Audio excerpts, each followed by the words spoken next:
again, it's Clyde at Vibrant Soap, and I'm here to remake soap with leather scent in it. The last time I made that, I was on video, and I made a soap called Midnight Storm, and it started to really accelerate. I didn't really realize that that scent tends to accelerate the soap. So I have altered the recipe a little bit, adding a little bit more water. I am determined to get some kind of design rather than a panicked kind of rush to get the soap in the mold. And we'll see what happens today. I'm going to do it in white, black, and blue. So let's see what happens.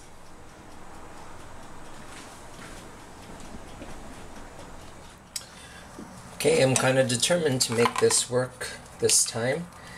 Trying to maybe not prevent the acceleration from happening, but at least slowing it down so I can do something more interesting with this leather fragrance. And I'm going to call this soap Leather Jacket. So this is still, I debated whether I'd put anything,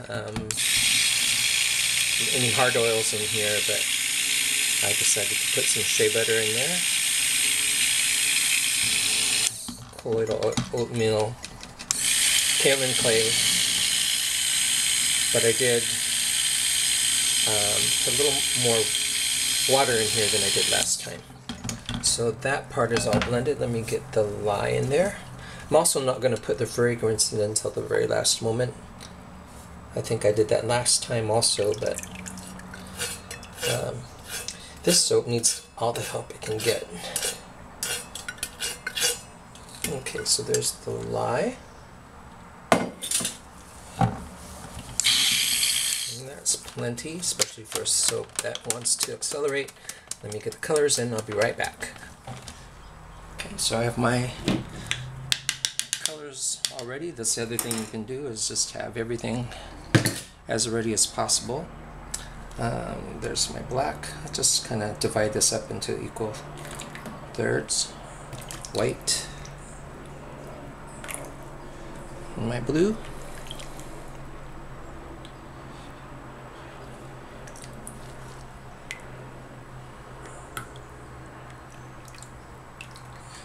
Well, so far it's very liquid. I think I better do some blending with that first. I don't want to agitate the fragrance. And who knows why I started with the black, I don't.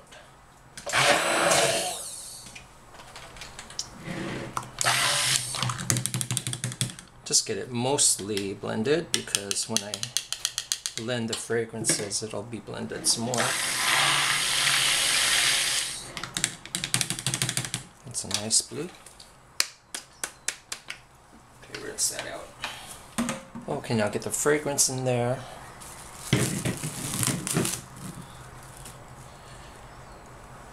Actually, I'm going to give that a little stir too.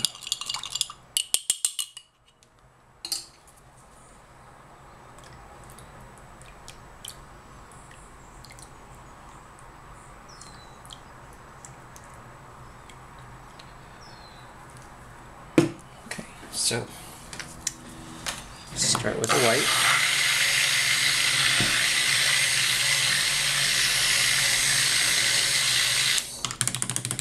Then the blue.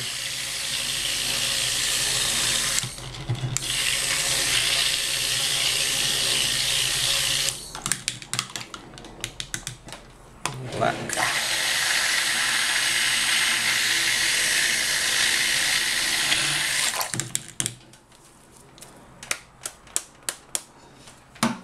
Okay, get my mold and start pouring. Basically no swirls at all, I just want to get lines of color.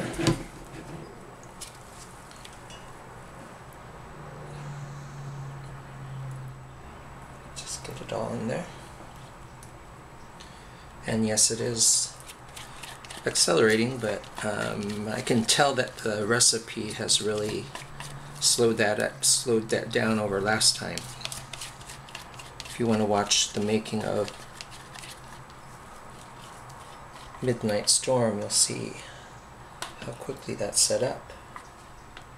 And then other people commented that that was their experience with this fragrance too. Alright, there's that one. Get my other spatulas. Pat that down. Well, this is going to work this time, even though it is thicker than usual. I can let this work in my favor this time because I just want really flat layers that don't leak into each other.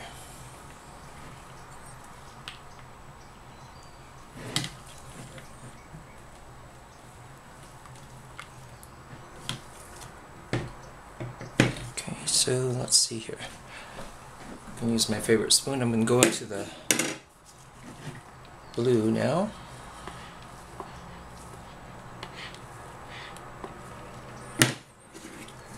I like this spoon because I can get it right up next to the layers and pour it in, quite a bit of it. The thing about spatulas is it doesn't hold much soap, but this works out great. I like swirling so much that I don't usually just leave them flat, so this is actually going to make more variety to what I have in my soaps, to have one that's just basically horizontal. It also helped to have more different scents mixed in with the leather fragrance. This time I put some frankincense and I put some basil and I put some musk, so that helped slow it down too. So I just liked this challenge, and it was in my mind all this time if I could work with this fragrance. I'd really like to be able to do something with it. And the other thing is the soap that I did make with it last time is really popular. So I want to make sure that I have some available. I'm not really sure why the camera conked out on me, but maybe I could have a couple of seconds just to show you what I did to the top. A real plain, simple soap. And it smells good. And I'll be back for a cutting video tomorrow. We'll see how straight those layers got to be. So thanks for watching this Clyde Vibrant Soap.